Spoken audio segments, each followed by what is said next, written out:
Can there be more in one weekend? Quinn Snyder hired as the Utah Jazz head coach. Aaron Gordon works out, plus a plethora of possible 23rd picks come into the house. And game two of the NBA Finals, another epic battle between the Spurs and the Heat. It's all coming up on today's edition of Tip Off. Pow! Welcome. Glad to have you aboard. I'm David Locke, radio voice of the Utah Jazz, Jazz NBA insider. So nice to have you with us. We don't have any highlights today to lead off the show because Miami and San Antonio don't update them for us. Actually, San Antonio did. I take that back, but they didn't have any good ones just because they only have their highlights. And I want something LeBron because he was sick. What a weekend. Wow. No time off.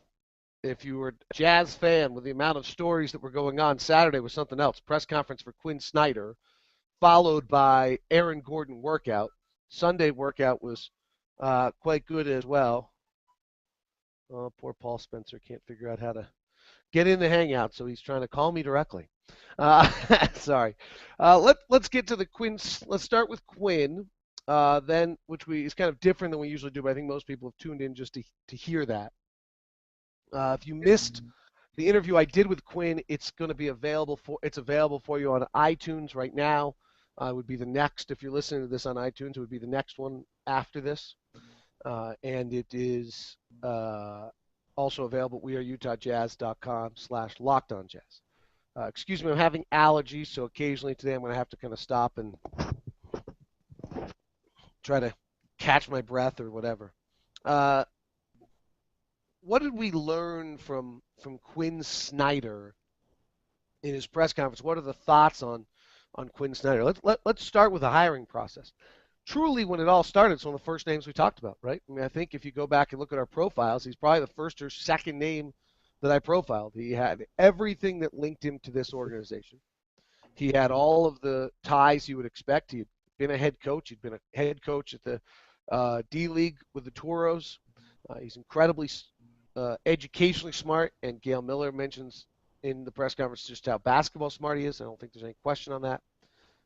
And so, really, he made sense from the very beginning. I know. I think made that clear on this podcast. I think I made it clear. I know I made it clear in numerous conversations with people along the way. His past was, as we talked about numerous times, the only question. Uh, and I think to some extent, you, you shouldn't be stunned by that or bothered by it. Um, he was 32 years old. He was hired in Missouri.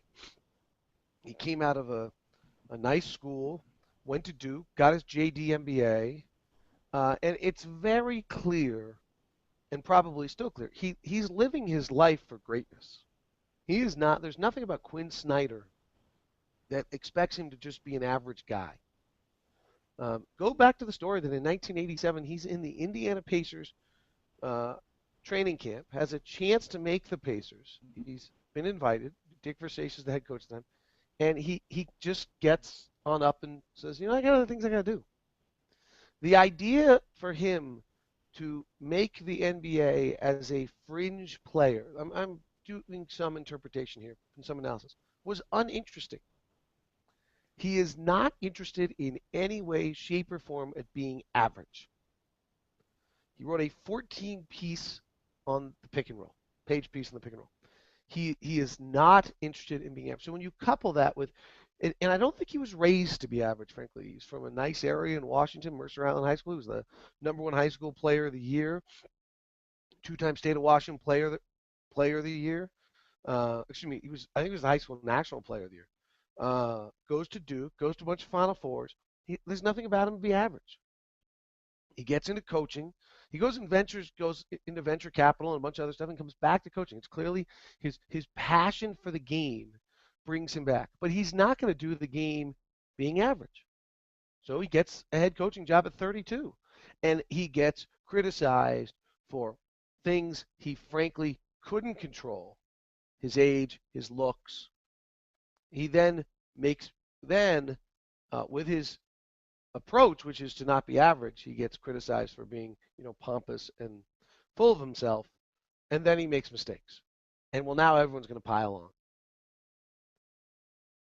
I don't think now you have a guy who, at 46 or 7, I think, then has proceeded to kind of go to the bottom of the barrel, work his way back up with 3 years in the D League. That's a long time. Go to Philadelphia as a player development coach, get hired as the Lakers as an assistant, get the opportunity to go to Russia for a year, and then goes to Atlanta to be Budenholzer's number one guy. You still have a person who's completely uninterested in being average. There's nothing about Quinn Snyder has any interest in being average.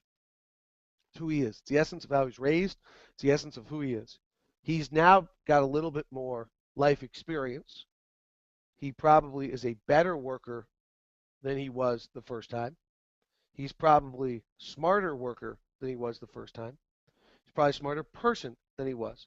Has he had major mishaps? Yes. Is that pretty common for guys that at 32, 35, before they've hit pure maturity and life experience, and they have everything rolling in their life, that they trip up and make considerable mistakes? Sure.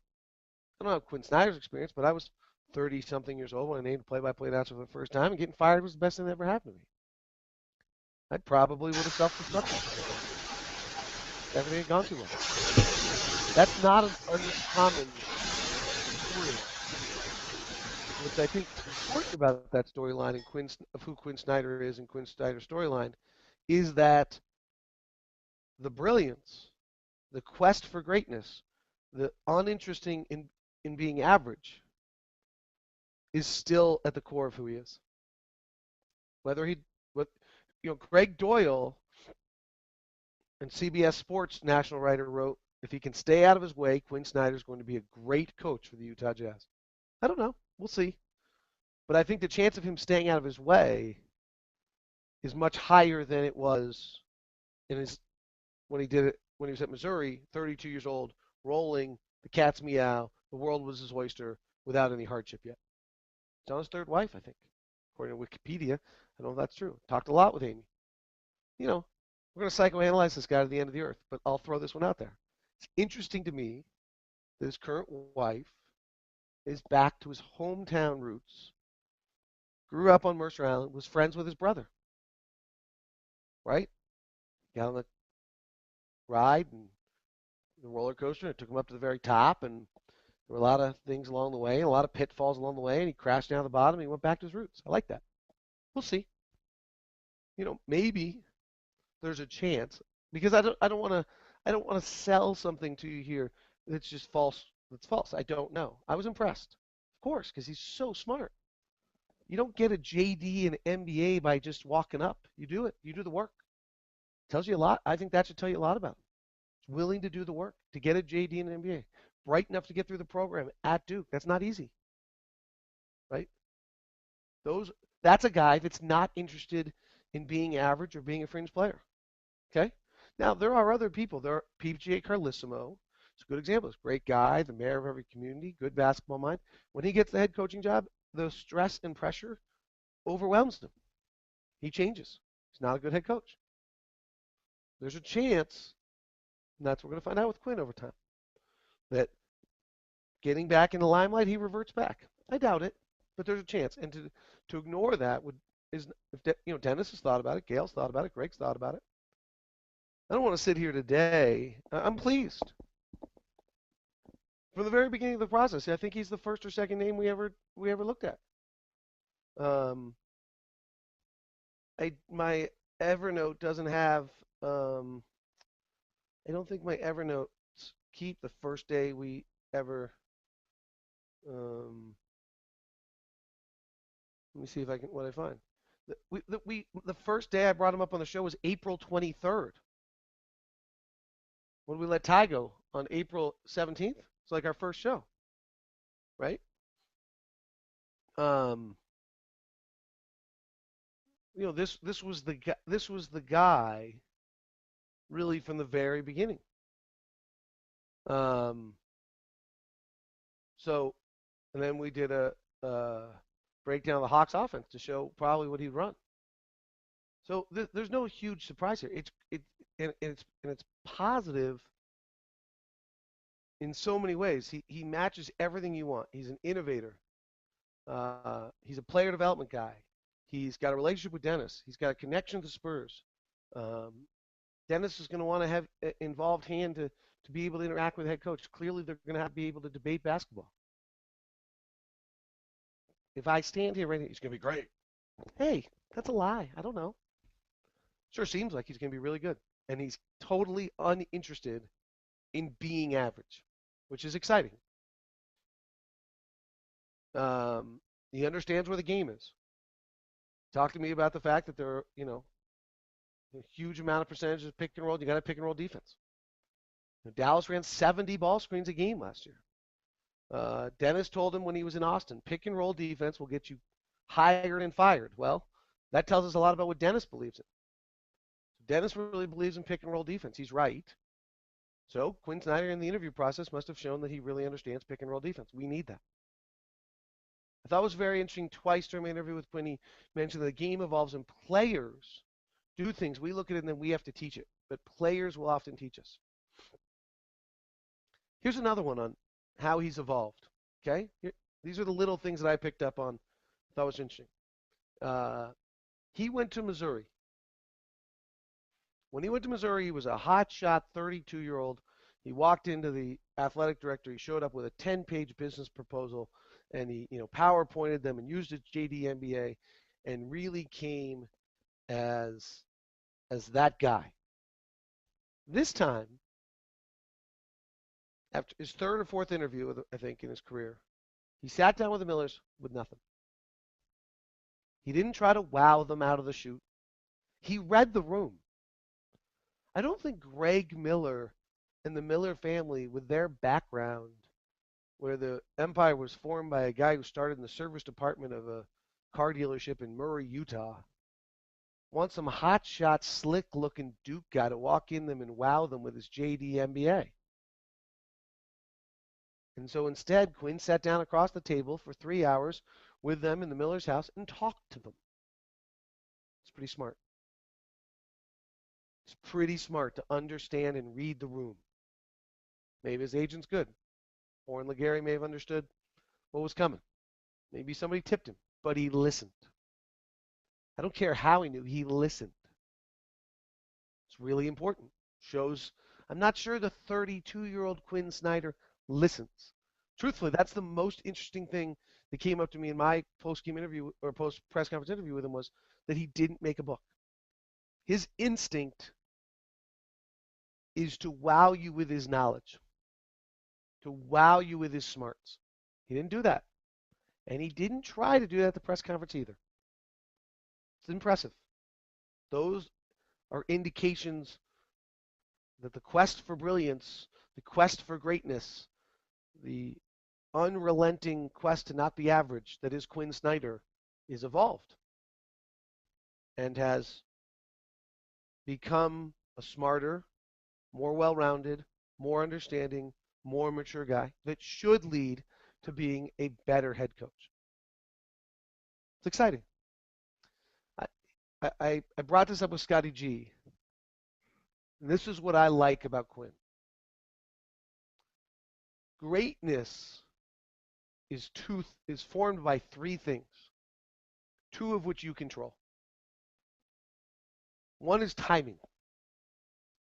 You have to be in the right place at the right time to have any chance for greatness. Something you got to be somehow there. Okay? Now you may control a little bit how you get there, but you got to be there. The second thing that creates greatness is to have the intellect and the brain power and the thought processes to think of whatever it is that's going to make greatness. Whether it's an innovation, whether it's pushing a company forward to the next level, whether it's coming up with a new educational system that's going to change the way we do kids, whatever that is. The second thing is having the brain power. Frankly, let's be honest, you can't be dumb and great. It just doesn't work that way. Number 3 is the guts to try it. You can have, and I've met plenty of people with incredible intelligence, great brains, no guts to try it, scared to fail. They don't go anywhere. You got to have timing. Don't control it really. Control it by effort and putting yourself in the right place, but you don't really control it. I don't really like to ever admit you don't control stuff if you can't tell. Brain power, guts to try it. Quinn has the brain power and he has the guts to try it. Whether greatness as a coach, whatever that might be. Pop's a good example of that. Pop has the brain power and he has the greatness and the guts to try bizarre, weird, strange, different things. Oh, I can't believe he did that. Well, he's got the guts. Quinn's got the guts. I don't have any doubt on that. And I like the fact that Quinn said to me it's important to put people on my staff that complement my personality. He gets who he is now. It's who he is. It's not changing. His brain runs a million miles an hour. He's on the quest. He's an idea guy. He gets it. Any successful person has to have that complement, right? If you're an idea guy, you're creative. You got to have the door stopper.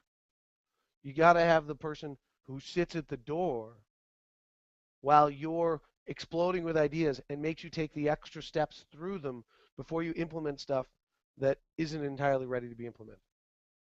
Right? All of those things line up. You were left with the press conference Saturday with little doubt of why we hired him. Right? You can understand where the Millers saw. You can understand what Dennis saw. You can understand the discussion of concern and then the decision to move forward. Now let's see. But it seems good. What kind of basketball he's going to play? He didn't want to define it. He wanted to see what his players were. But I think there's some things you're going to see. You're going to see better pick and roll defense. That's clear. I mean, that's at least the essence. You're going to be able to play pick and roll defense. And then the second thing is you're going to see a lot of pick and roll. I'll try to dig back some of Atlanta's offense this year, which was somewhat predicated the need, and try to find some before Al Horford got hurt. And I'm not saying that offense is necessarily his. It's Mike Budenholzer's, but that's the most recent staff he's on. But the way they ran things and did things in Atlanta, I think is interesting. And I think it's worth keeping an eye on. And I think it'll be good for Alec Burks, really good for Alec Burks, and really good for Gordon Hayward. Better for Burks than Hayward, but both. The spread floor, open space. Gordon talked about not having space all the time. This will be good for him. Do I have any other notes on Quinn before I move on in this not always perfectly organized tip-off that we do every morning? For those that are new to this, what the heck is this show? It's me hanging out with you first thing in the morning, sharing thoughts from the day before. Usually I have coffee, sometimes in a frou-frou little cup. That was today's espresso, but it's already gone. It's a sad, sad moment right there. And I'm just hanging out. We just chat every morning. So welcome aboard if you're new to the show. I think we also learned in the process that Dennis took the analytical process we did here on Tip-Off, and that the former head coach who's been an assistant in the NBA becomes a head coach. It's good. I think it was clear that this is Dennis's team. Quinn's the coach, Dennis's team. Collaborative effort, but still Dennis's team. And I don't think you can underestimate the 3 years Quinn spent in Austin. That's a long time in the D League. This isn't the hotshot 32-year-old that's coming. All the things that made him the hotshot 32-year-old, which are all positive, are still with us. Big workouts. Aaron Gordon was in town. I'm very limited in what I can tell you during the workouts, or I'll never get to go back and see another one. But he's a crazy athlete. What you did see publicly is he's 18 years old and he conducts himself beautifully in the interviews. The fact he's 18 is pretty eye-opening to me. I love Aaron Gordon largely because you draft him, he's immediately in the top 5 athletes in the NBA. Maybe in the top 2% athletes in the NBA. Right? I mean, 450 players, he might be a top 10 athlete the day he enters the league. 500 players. If not, he's top 5% at least, I would say. Top 10% would be top 45 athletes, and he's certainly that, and top 5% would be top 25. I mean, I think he's top 5% athlete. And you can't coach that. His body moves beautifully. He moves so efficiently. He's got an incredible handle. He sees the floor well. His shots, shot needs work. Is it broken? Probably not. It needs work, though. I don't think you have a total rebuild, but you've got some work. And the free throw issue is real. 44% from the free throw line is not an ability thing; it's a head thing. And is that just being 18 years old? Does he get through that? How does that work? But he's talented. Yesterday's workout was C.J. Wilcox, Pleasant Grove kid, Glenn Robinson, Cle Anthony Early, anyone? Oh, P.J. Harrison, but he didn't participate. So Alex Jensen participated. That was interesting. Watch Alex in some of these 3-on-3s because he can't play with these guys, and yet he's such a veteran, knows how to play, knows the angle to set his picks right, knows what to do. That he actually positively impacted the game better than some of the guys with insane talent. Um, I think those if you don't know who those guys are, Clay Anthony Early played at Wichita State. He's a little older than the other guys. He would probably be a 3-and-D guy in the NBA. He's a very good shooter, and he should be defensively should be all right. He's not a great handle guy at Wichita State. I'm sure he's trying to improve that. Uh, C.J. Wilcox is interesting to me. Uh, he's a legit 6'5". Uh, he shoots it well. He shoots the position well. I'd have to see his handle a little bit more and get a vibe on whether that's really what might turn out to be a weakness. He's not inferior athletically. It's a little surprised that he stayed for 4 years. He's probably ready to go right away. I think he's a very intriguing prospect at 23. Glenn Robinson, I talked to him for a little while after. What a nice young man. Uh, it's not surprising, having spent 5 minutes talking to him, that he was the team captain of Michigan as a sophomore, despite all the players on it. He's got that kind of personality. He owns the room and makes you want to be a part of it. He's didn't shoot well, shot 31% at Michigan, moves well, understands the game well. I don't know if he's a first round draft pick or not.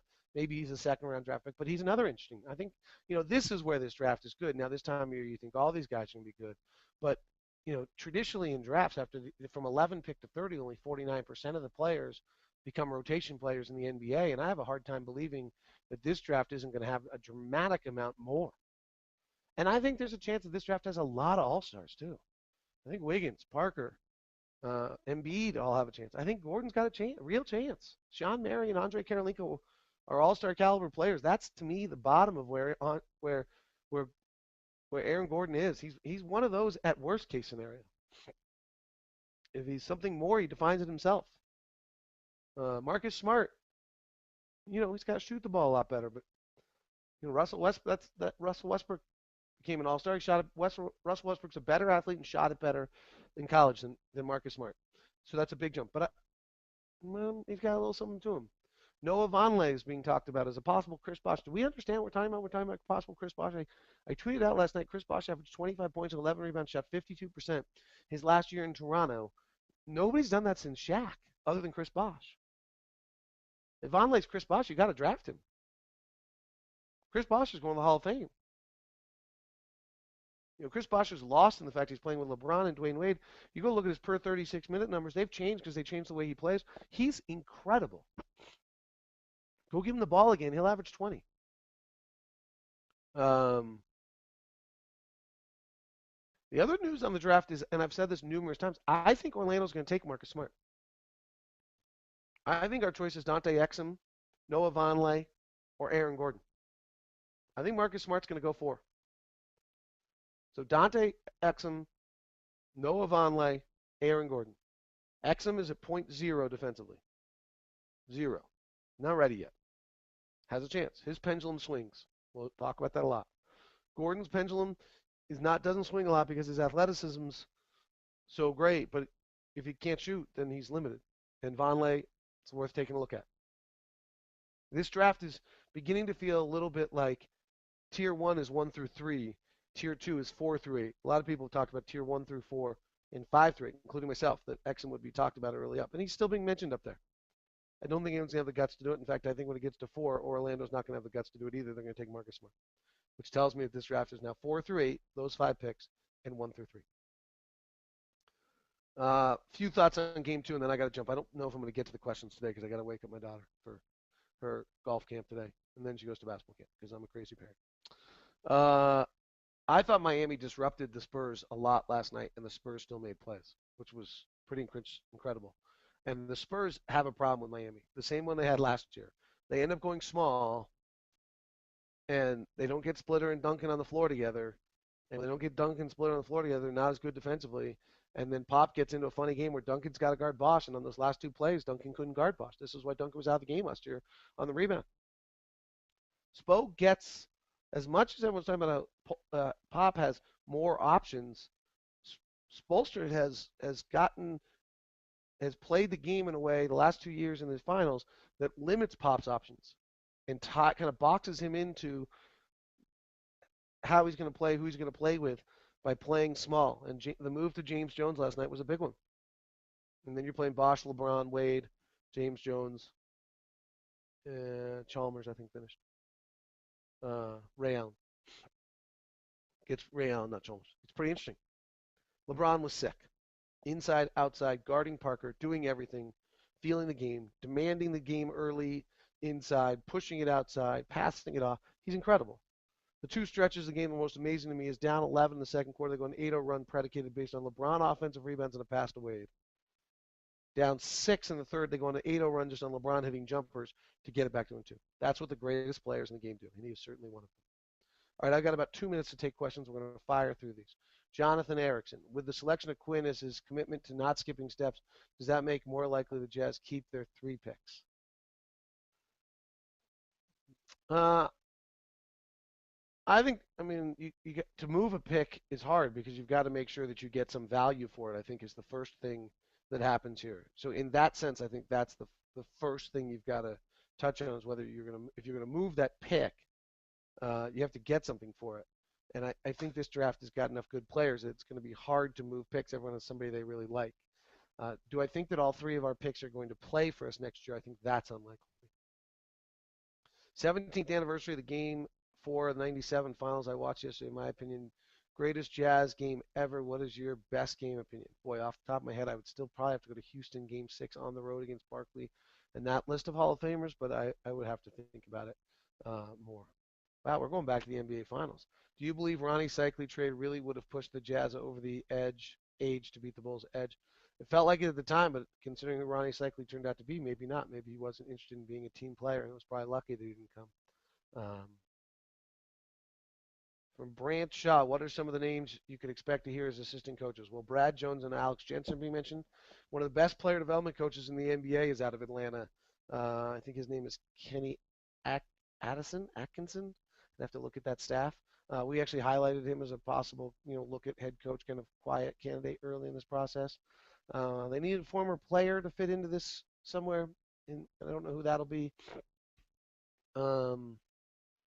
Darvin Ham's on that Atlanta staff, and an interesting guy. I don't know if you can totally pick apart that whole staff. You can't get someone unless you give them a raise. Brad Jones could go replace Quin Snyder in Atlanta too. He's pretty highly sought after, well thought of coach. So I don't know yet on the staff. I think it may take a little time for it all to play. I recommend you take Aaron Gordon. Was this the one Saturday with the Jazz? So I can't comment really on his shooting approach, but I don't think you heard that from anyone out of the workout, from Walt Perrin or anything like that. He's an incredibly talented kid. He's really an intriguing prospect. It's pretty awesome. In Snyder's offense, does Favors play the 5 and Williams play the 4? Well, I don't know because I don't know if Marvin Williams is on the team. He's a free agent. I think you have to go back and look at Paul Millsap and Al Horford played together to start the year in Atlanta. I think you put your 5 best players on the floor and try to figure out how you're going to work your offense from there more than anything else. And probably your 5 best pick and roll defenders are going to dictate how you form your roster, not whether they're your best offensive players. Dustin Turner, what are the odds the Jazz make 2 draft picks in this year's draft? I think it's the first round. I think it's likely because it's very hard to trade your picks. Whether both of them play for us next year is a totally different question. All right, that is tip-off today. Hope you enjoyed it. Thanks for joining. If you're a first-timer, if you joined us because of the Quinn Snyder hire and now a Jazz fan, welcome aboard and welcome to Jazz Nation. We do this every morning. Thanks very much.